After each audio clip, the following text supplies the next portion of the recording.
Hello, everybody. Welcome back and welcome, Lisa. How are you? I'm good. Thank you. Thank you so much, Wendy, for having me today. I am so glad that we have you on. Let me tell everybody who you are and what you do. This is Dr. Lisa Langer.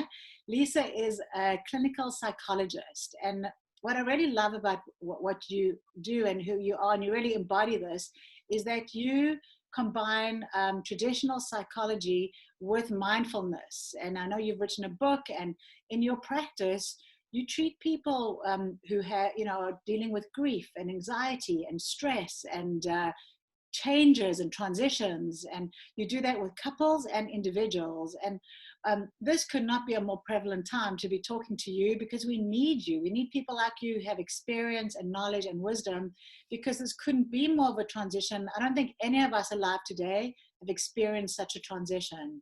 So thank you for coming on, love, and sharing your wisdom with us. Oh, you're welcome, and I'm so happy to be here.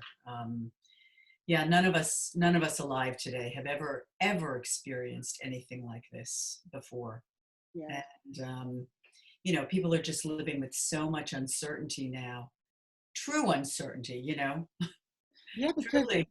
there's usually somebody who knows. When you go through an experience, especially with the internet, you can find out, like, there's usually some kind of a roadmap. In this case, there isn't. And then that's where you come in, Lee. So as a psychologist, what are you seeing? Like, what are people coming to you for right now?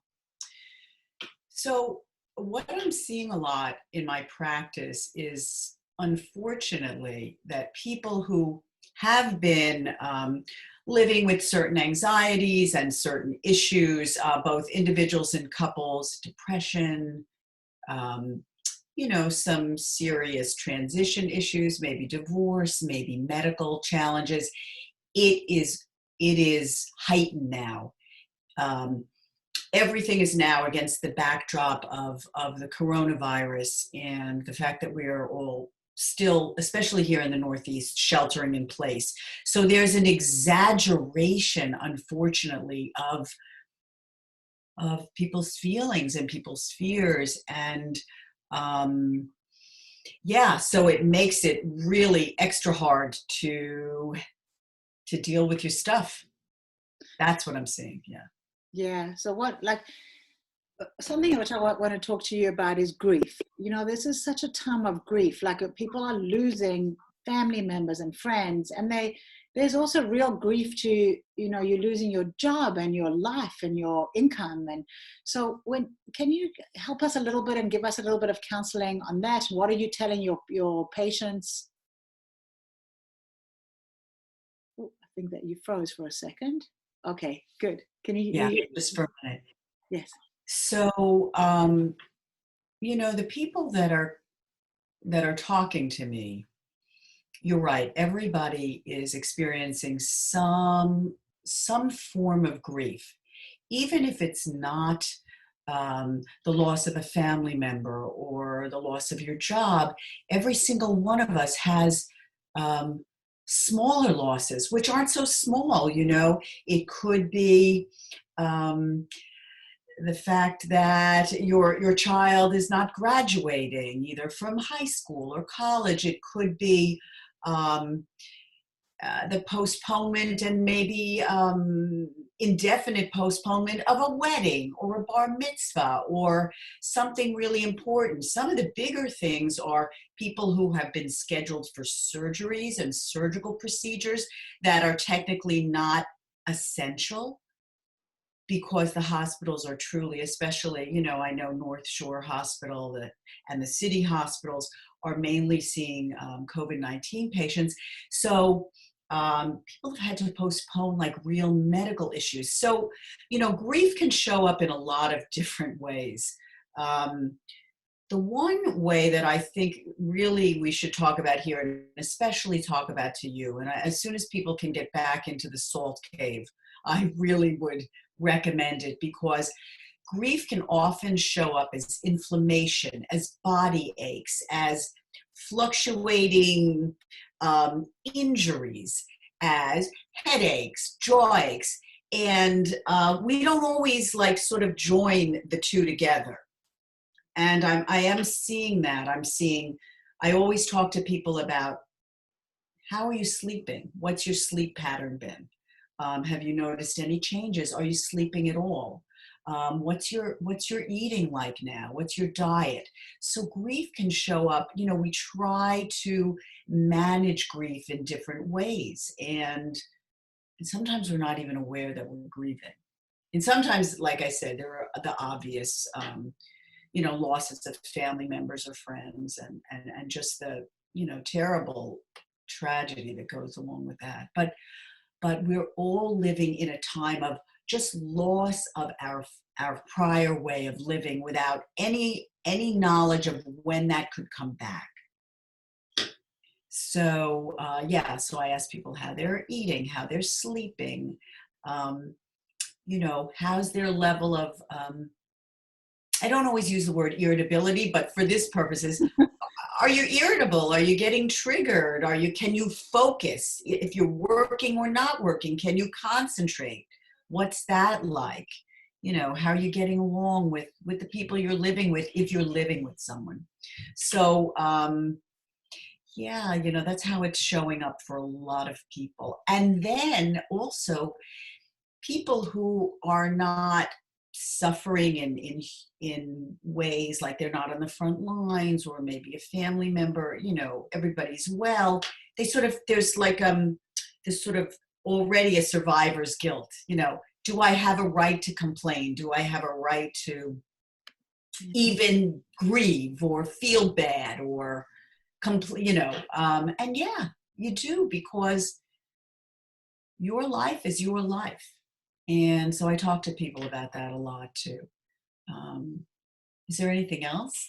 Did I cover it? No, just having an outlet, you to talk to, that helps so much. A lot of people are isolated, and if they, can come to you, that's such a gift. But if they can't, to be able to talk to somebody, and, not necessarily getting advice, because at this point, there may be some really like tangible things they can do, but there may not be, other than going outside for a walk or just trying to change your mindset.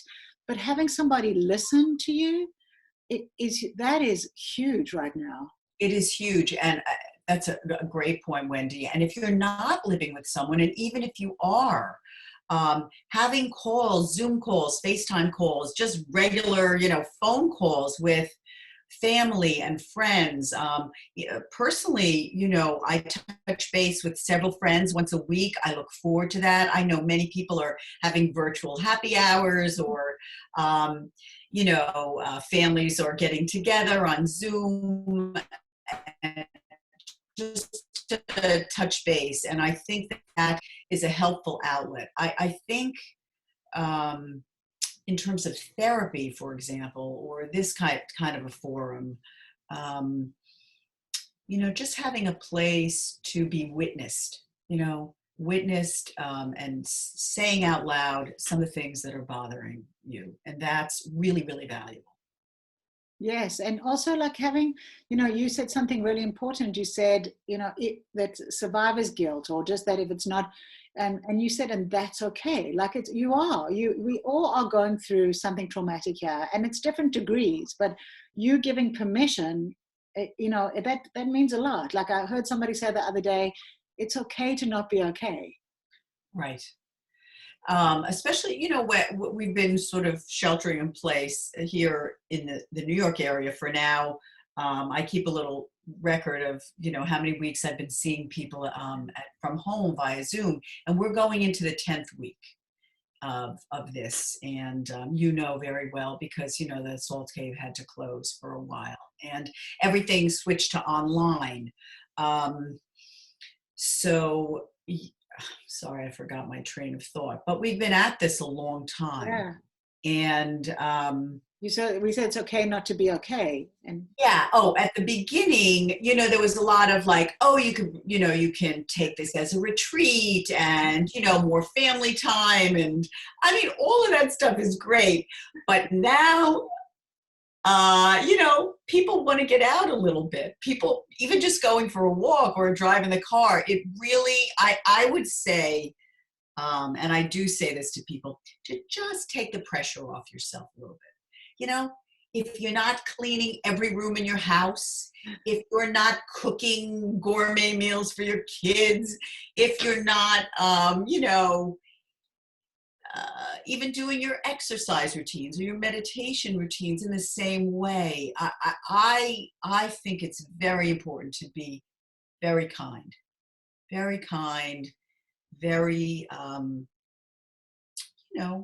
patient.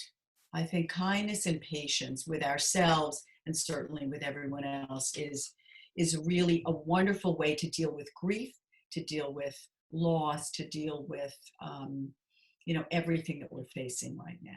So if you think you're being patient, I'm sure you probably are, but there'll be those times when you might get a little reactive and you you get triggered. And for example, my younger daughter, she's 13, and yesterday there was a package on the front door and she just forgot. She went and brought it inside without calling me. We have a whole system.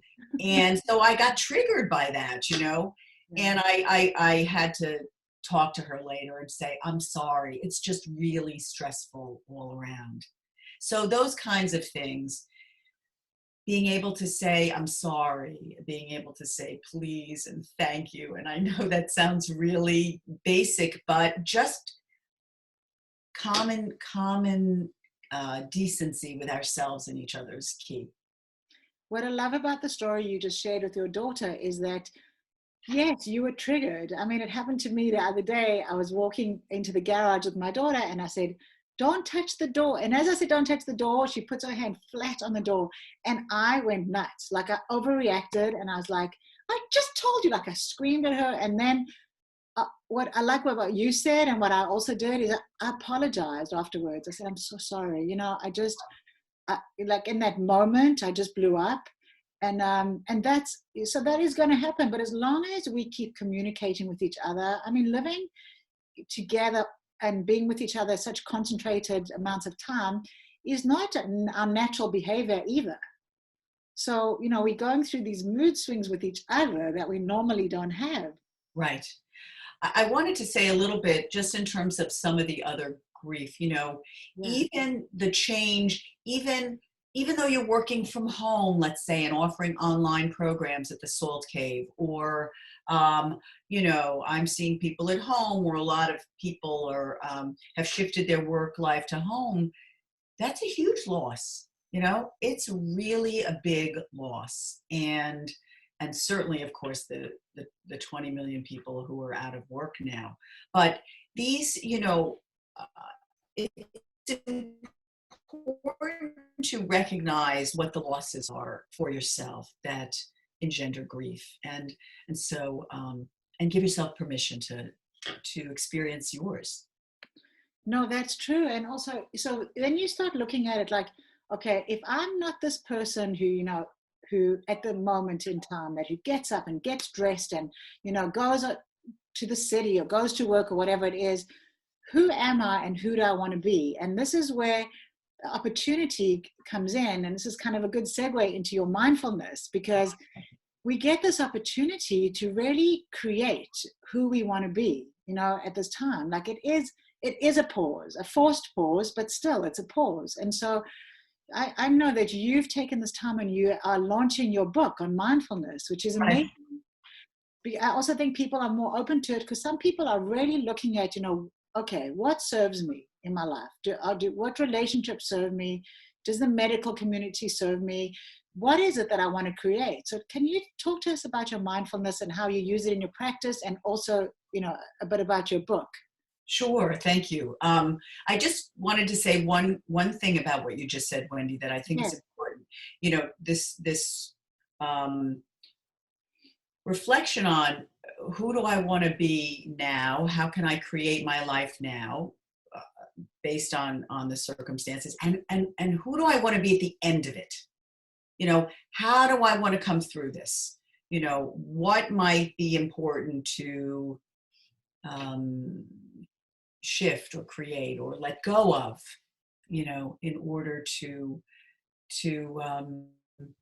to be who I really want to be. It's like a refresh button. So in terms of mindfulness, being mindful and being aware of ourselves and our circumstances, what's happening inside of ourselves, what's happening externally, is very important. And that's really what mindfulness is about, just paying exquisite attention and awareness in each moment as best we can.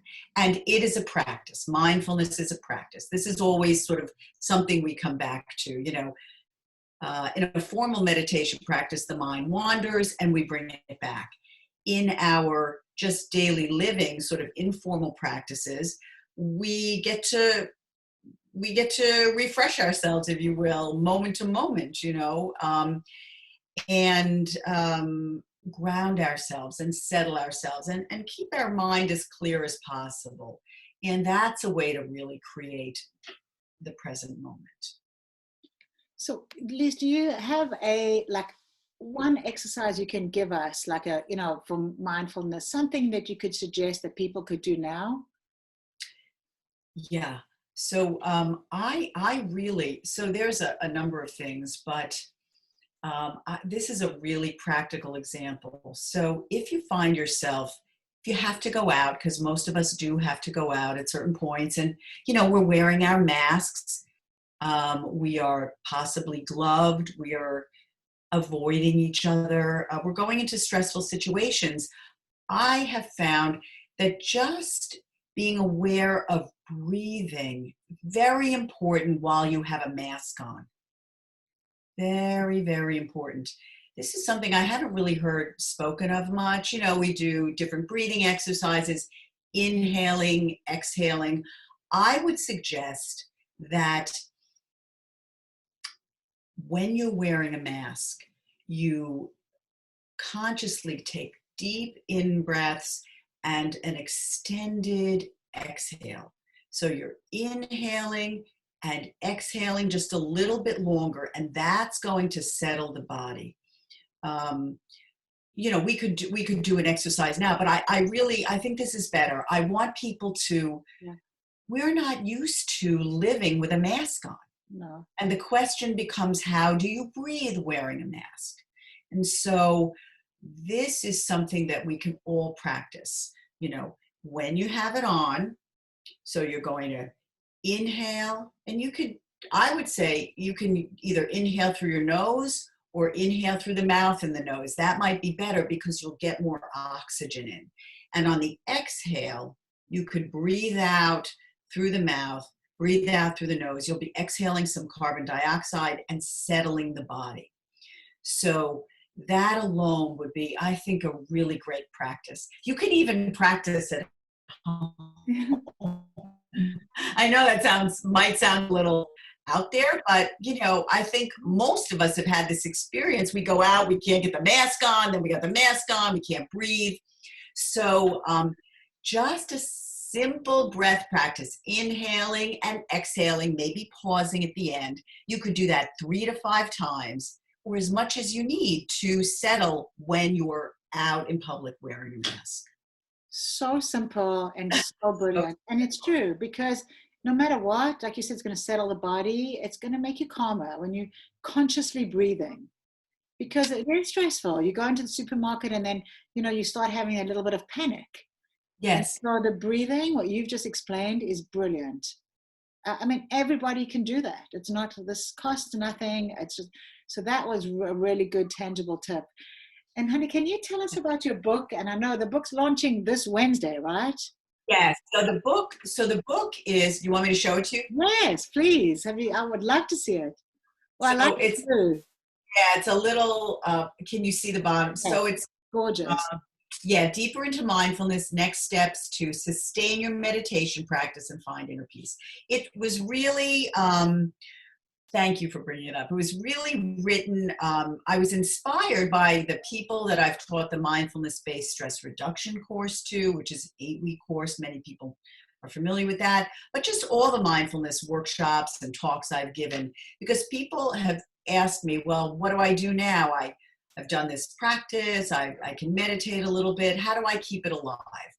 So it's just a simple guidebook that tells stories of people like you and I, some of the stresses in their lives, what brought them to mindfulness and meditation and this awareness, like, I think I need to do something different for myself.